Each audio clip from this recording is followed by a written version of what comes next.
guys at mga ka-reels, Jovelyn here. Another day, another mini vlog. Tara, samahan nyo akong muli sa panibagong adventure ng aking buhay.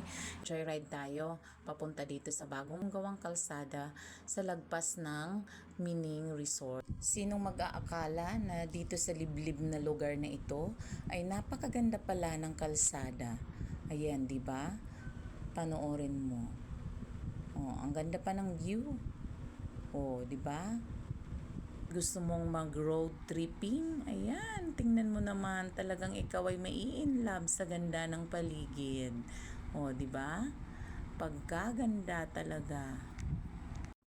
Kapag ganito kaganda ang paligid mo, ay nako, makakalimutan mo pansamantala ang iyong mga problema. Kaya minsan, kung pakiramdam mo ay ikaw ay nalulungkot, lumabas ka, go out and bond with nature para ikaw ay ma-relax at manumbalik ang iyong sigla. Nga tayo, ako sa edad kong ito, ngayon lang ako nakarating dito kahit ako taga rito sa San Jacinto.